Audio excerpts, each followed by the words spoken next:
The basic idea of the problem of evil goes like this.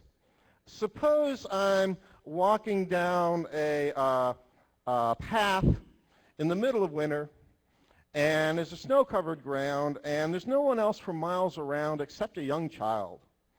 And this young child, excuse me, let me get a drink here, is playing on a frozen pond.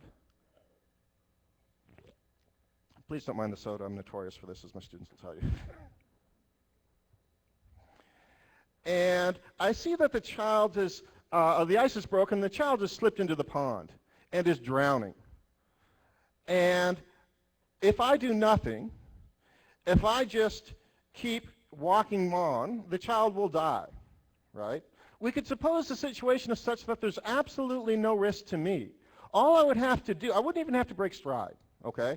All I'd have to do is I'm walking along, pick up the kid, throw him over there, see you later, kid, and he's safe. But suppose I say, I don't feel like doing that, and so I don't. What sort of person would I be? Would I be the most perfect being you could imagine? I'm probably a long way from that. Right. But the thought of the problem of evil is that God is to us essentially as I would have been to the child, which is to say he could easily and without great harm to us save us from all kinds of harms that occur. But he doesn't bother to do so. And then the thought is, well, you know, I mean, he would have the power to do this. He's all-powerful. He'd have the knowledge to do this. He's all-knowing. He'd have the desire to do this because he's perfectly good. So why do these things occur? So in short, the argument goes like this. Put it in premise-conclusion form, right? As philosophers like to do. Premise 1.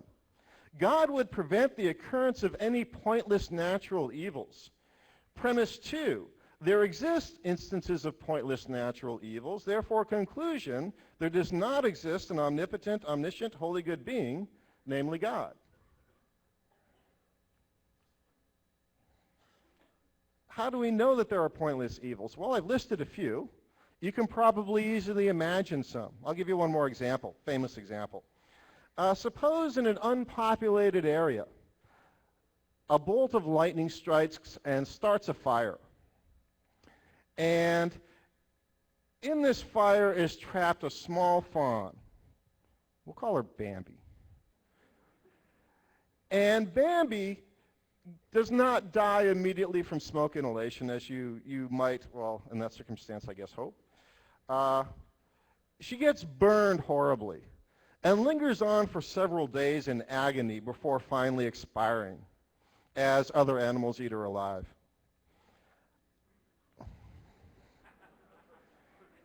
Right? These things happen, right? We know they happen.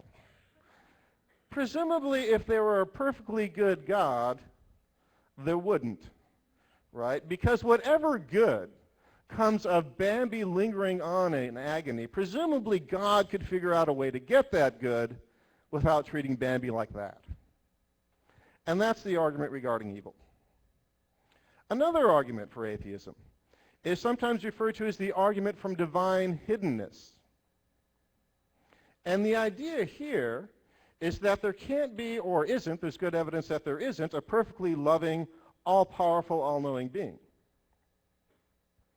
Since God is said to be perfectly loving if he exists, he would presumably desire to have a relationship with every human capable of such a relationship. This is a common theme in many Christian views, perhaps not all of them, but many of them. Certainly not deism, but some Christian views. On many views, being perfectly loving means God has a desire to relate to his creatures. He wants creatures to have a relationship with him if they're ready to do so. Okay? To have such a relationship, it would have to be the case that a person has heard of God. Certainly no one could have heard of God, have not heard of God and have a relationship with him. Right? Certainly not a personal relationship anyway. So it would seem that God, if he's perfectly loving, would desire that every ready human has heard of him. So God would make it the case that every human ready to have a relationship with God will at least have heard of him. But throughout history, many people, through no fault of their own, have never heard of God. Individuals living in remote areas of the Amazon rainforest 1,000 years ago would never heard of God. People living in the Far East up through the Middle Ages would have never heard of the Christian God. Quite a number of individuals probably today have never heard of God. But if that's the case, then it would seem that there is no perfectly loving, all-powerful, all-knowing being. Because if there were, that wouldn't happen. That's the argument from divine hiddenness. A third argument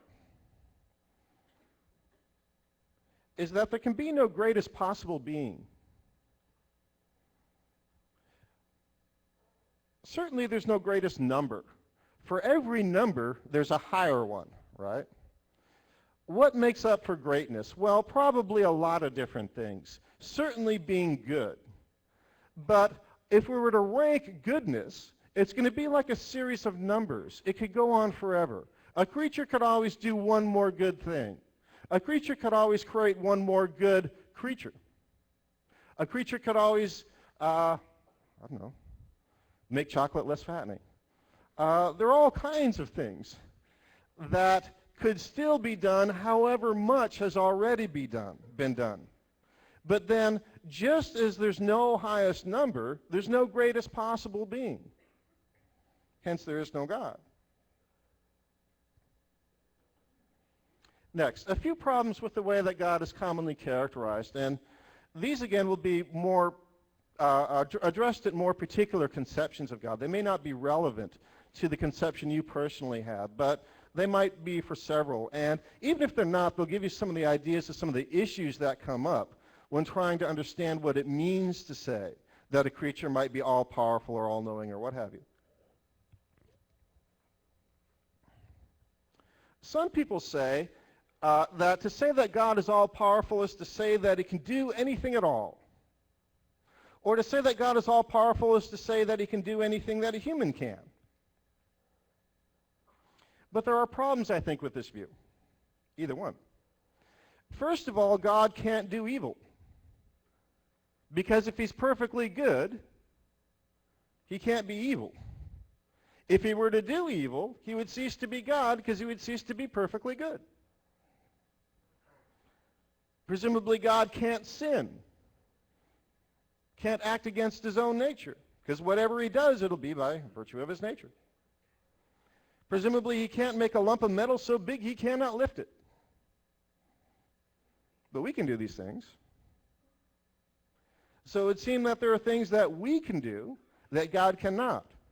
And that's something that I think will have to be a part of any plausible conception of what it means for a creature to be all-powerful.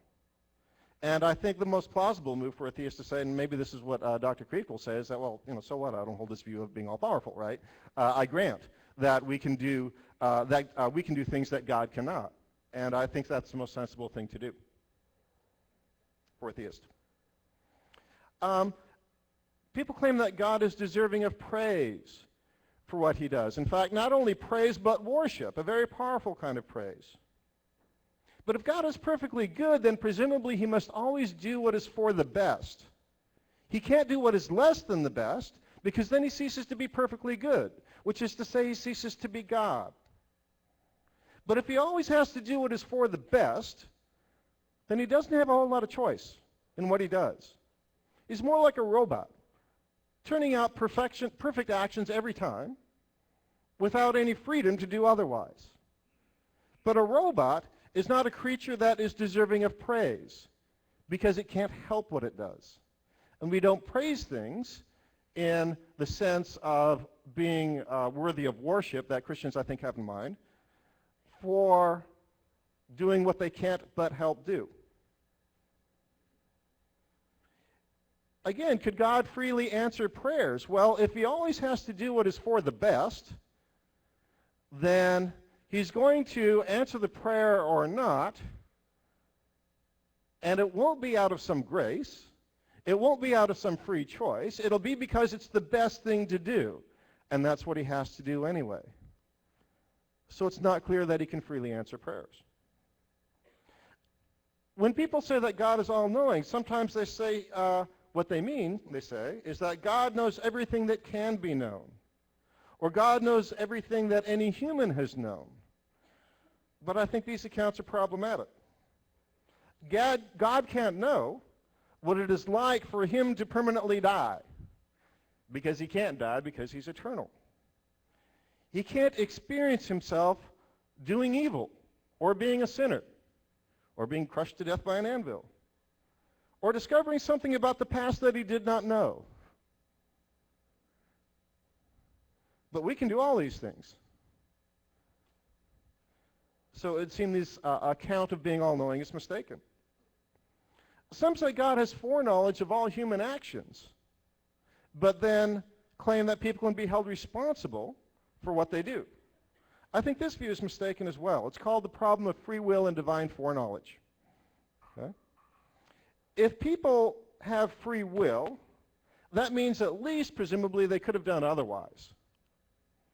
If God knows everything you're going to do, then he knew you would be here tonight sitting in the chair that you're sitting in. Suppose you had sat in another chair. You would have killed God, because you would have proven God made a mistake, that God got it wrong. I don't think you can do that. But then it follows you had to sit in the chair you're going to sit in, because otherwise God ceases to exist. But then you've got no free will. And if you've got no free will, the whole notion of holding people responsible, of judging them as to whether or not they should go to heaven or hell, or prison or not, makes no sense whatsoever. Now, you can in part get around these problems by narrowing down your conception of being all-powerful, all-knowing, and perfectly good. The question is, once you've done that, once you've whittled away at these notions, is there anything left that's really a God? Is there a being that's worthy of worship? Is there a being that is still perfect, or is it less than perfect? And that's a difficult question, I think, for a theist to answer. I'm out of time, so I'll stop there.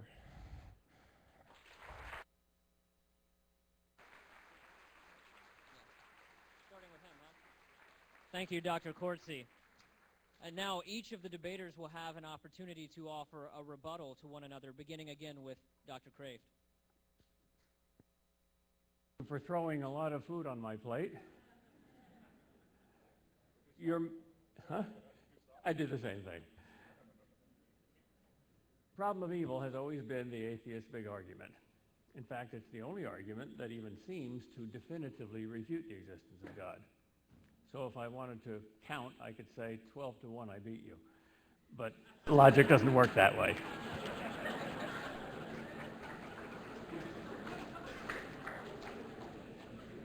There are two kinds of evil, as you said. There are natural evils or physical evil, which we suffer, like the earthquake in Haiti, and there are moral evils that we do. The more difficult kind of evil to explain, namely physical suffering, is the lesser evil. If your soul or your spirit or your personality is more important than your body, then to harm your soul is worse than to harm your body, although harming your body is still a bad thing.